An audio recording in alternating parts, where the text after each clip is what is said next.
this man has lived of kindness and love. And I couldn't be prouder, Dad, to be your daughter. I know God brought us together for such a time as this, and this is just the beginning.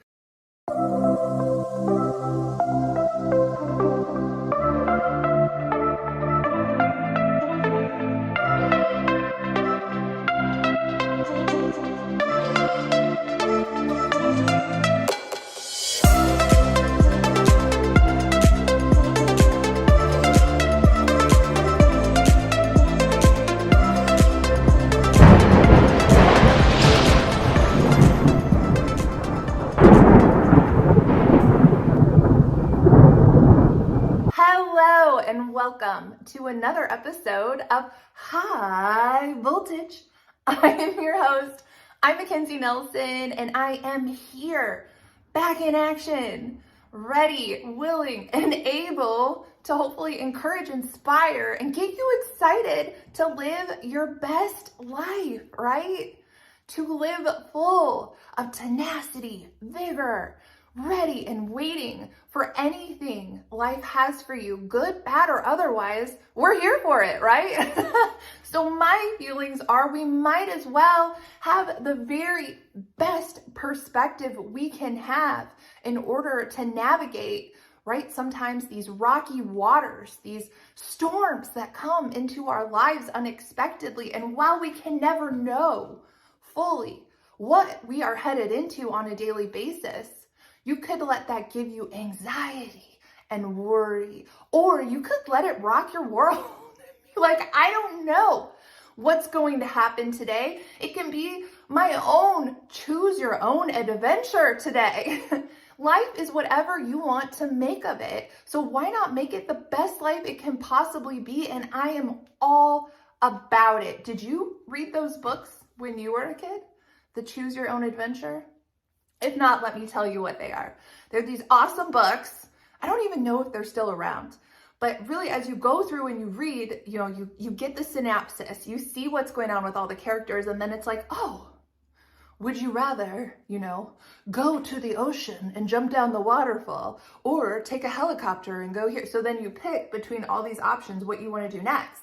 And then they're like, flip to this page for that option. So you flip and your story just keeps going. But it's always a different story dependent on the choices you make. The outcomes are always different. So you could have the same book and read it, 10, 11 different ways, even more ways possibly.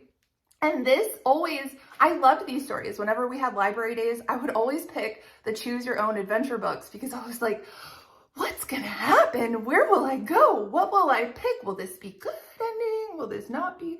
But the good news is, unlike those books, when you're rolling with God, when you are surrendered, right? When you're giving your life choices, we all have free will. God gives us that free will. But when we choose to surrender that free will, we can literally live our lives in a continual state of rest. It doesn't mean that things don't come and rock your world every now and then. Like for me, having to take a break while I had a surgery, or the most recent thing that has happened in my life, a huge development. I found out my dad, Paul, who I've written about in my book, My Father's Feathers, he's a central figure in this story, has been diagnosed with cancer and has started chemotherapy. He lives in Tennessee currently, so I'm in Illinois. And so if I could ask you guys to please just pray for his healing, and that during chemotherapy, God keeps his spirit up and his hope alive. He's doing so well in handling the treatments like a champ, getting an antibiotic IV today for 8 hours, sitting there telling me all about the snacks he's eating. And he's just such an inspiration to me for so many reasons. If you haven't read my book and you don't know my backstory, my father and I really struggled with our relationship growing up because I had a mother who spoke terribly of him at every given opportunity. So the lens I saw him through was hers. It was forced upon me to view my father as this menacing, irresponsible, perverted figure. In addition, when I was 6, I got molested by a neighborhood girl. And I didn't remember any of this growing up. It had been buried for a long time. But, when I got 18, I lost my virginity and there was significant damage. So I had to go to my mom.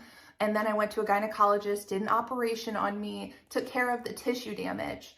When we got to the parking lot, she told me that the gynecologist said, this is, indicative of sexual trauma at an early age, which she responded to me, that meant I knew it was your father. He's always been such a pervert. He's the one who did this. He must have done it when you were a baby.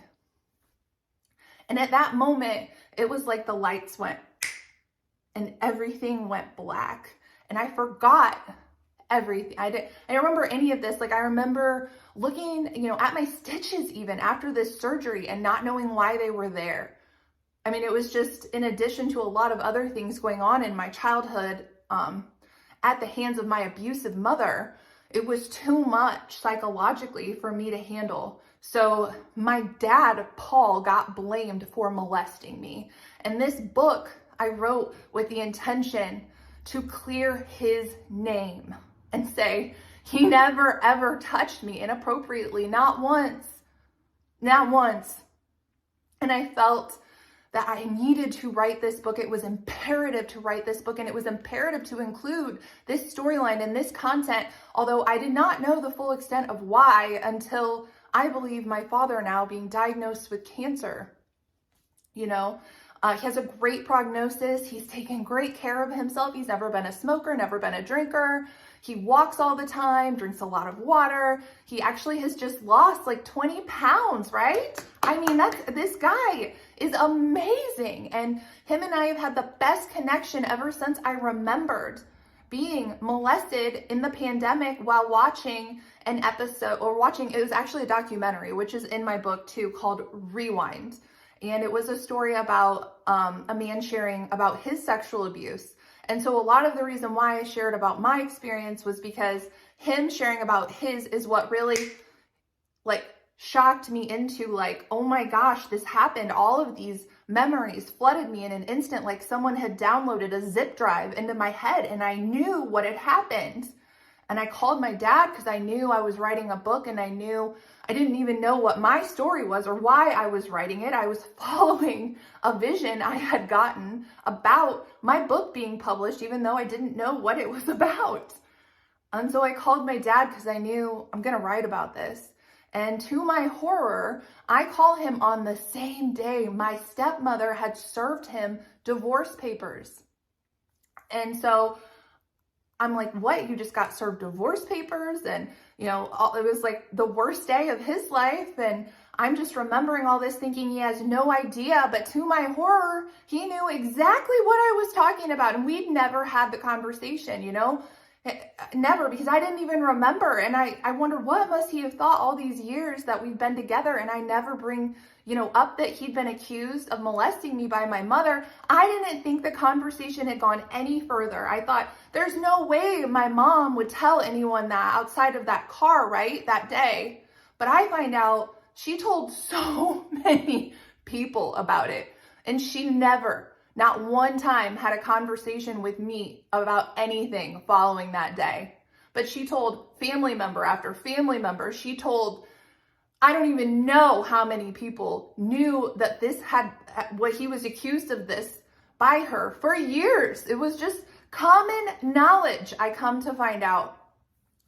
And that everyone knew but me about my own molestation and the fact that he had taken the hit and been accused of molesting me simply because my mom was divorcing my dad. So that was his first divorce. And she decided, you know what, why not fling this accusation on him and make it that much worse for him? So he had to live like that for 20 years. And here I am calling him the day I remember when yet another woman who has gravely mistreated my father, in my opinion, as well, is divorcing him the second divorce on the same day. So it's been a lot for me to process, which honestly, I wrote about 3 pages a day, which is how the book My Father's Feathers came to be. Now amidst a cancer diagnosis where my father is fighting for his life, I'm fighting and have been fighting for better treatment in the family, not just for myself, but for him as well. And so I'm praying and hoping you will join me in prayers for his recovery. I think I'm still in shock, quite frankly, learning about this diagnosis. And if you know my story, you know that my father and I have worked very hard on our relationship, has stayed in communication, and he has been a tremendous force, inspiration, and mentor to me spiritually, and has really demonstrated true love every step of the way for me. And I really feel and know, like, when I pray about it, that God has a lot more years of life left for my father, and that he's going to be around much longer. But your prayers at this point in time would just be so greatly appreciated. And so I guess the point of this show today is to offer an update, on what's going on with the book. Unfortunately, besides my father's cancer diagnosis, my sister, who is the pastor, has not reached out, has not tried in any way to contact me since the book has been released. My brother, pretty much, I feel like he's in Tennessee, and my dad was having a hard time with the divorce, and I begged and pleaded and asked him to please support my dad, and he just said, God's got his back, so basically, I'm here. I can't say for sure what's going on down there. I don't know. We're not in communication, but I'm hoping that with this cancer diagnosis, my brother will step up and be a more supportive person for my dad. And that I'm praying my sister will be as well, instead of judging him and throwing the Bible in his face and telling him how he's done this wrong or done that wrong. They don't realize they're just parroting what my mother told us growing up, instead of really seeing who he is, this awesome powerhouse of a man, right? And I want us all to come together, really. My father's feathers, it doesn't work with one feather. And I've just been praying so much for all of us as a family to come together and to be this force together, to impact and show people what a healed family can really look like. And the truth is that hasn't happened. And it's been, it's been hard to face that. And even amidst, my mom, as far as I know, is still threatening to sue me with my father's cancer diagnosis and then my operation. It's been a tremendous amount of pressure on my shoulders. And so if you could pray that she would write a letter or reach out or something and just let me know I'm not going to sue you. That would be amazing too. It would be like so much lifted off of me. And I know I'm getting into a lot of personal information, but this is what I've been called to and what I've chosen to be obedient and to share openly about my life and about my journey. So this episode is just a continuation of my book and kind of letting you know where things stand since the book has been published in September. I do believe there's going to be more books coming your way. So that is something I'm praying into, leaning into as well. And I share all of these updates with you just because I believe in trusting in the Lord and giving him my heart and surrendering these things to him, that I am positioning myself to watch him show up. And you guys can follow me through the High Voltage podcast and really hear about what God is doing. I really feel like it's always darkest before the dawn. So when things really start to go sideways and they get worse and worse and worse, I think sometimes they really need to hit rock bottom, crash and burn in order for the new life to spring up. And so when things look the worst, I get really excited because I know God is doing something and he is working. And I know it continues for me to be an epic daily battle for my mindset. But this is why I started this podcast. It's not because I have it all together and I know. It's because I'm in the battle. I'm in it, the trenches with you, battling on a daily basis for the best mindset I can have to set myself up for a great day, whatever that has to bring. I know I'm not alone and I know God is with me. And he's able to come through in the toughest of times. And, if you do read the Bible, I believe these stories in there, were written to encourage us to know we're in good company. So we could see, Daniel in the lion's den, Joseph, where his brothers threw him down into a hole and then he got thrown into jail later. I mean, it is not mean because you're walking with God and you're rolling with Jesus that everything is going to be peachy keen jelly bean. And I feel like a lot of times that's what's being, taught to us as Christians, that if things look amiss in your life or you're having problems, then you must be the problem. But that is not at all what I believe God speaks about our lives or our existences.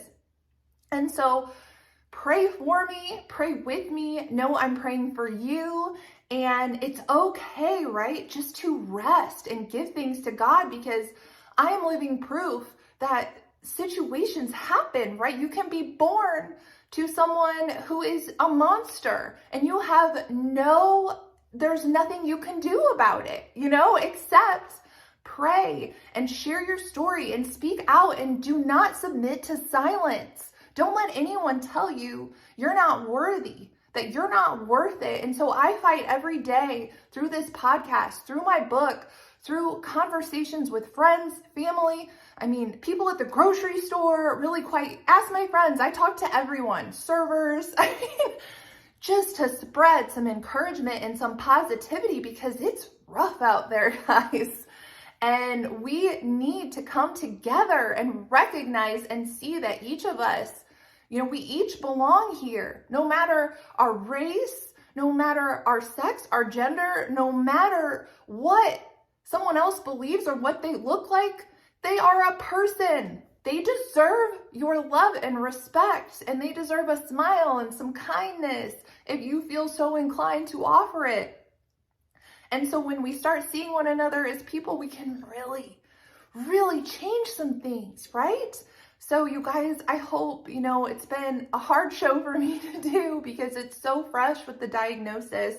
I want to dedicate this episode to my father, Paul, and personally thank him so much for the impact he's had on my life, because without him, without his steady love and input into my life, I wouldn't be where I am today. And without his open heart, the ability this man has to forgive and move on and put a smile on his face, regardless of what he is facing, is truly impactful, not just for me, but I know for so many others that he is journeying with or meeting in his life. And what a legacy this man has. What a life this man has lived of kindness and love. And I couldn't be prouder, Dad, to be your daughter. I know God brought us together for such a time as this, and this is just the beginning. I love you all. Thank you so much for tuning in, and I will be back next week with another fresh episode of High Voltage. Thanks, guys.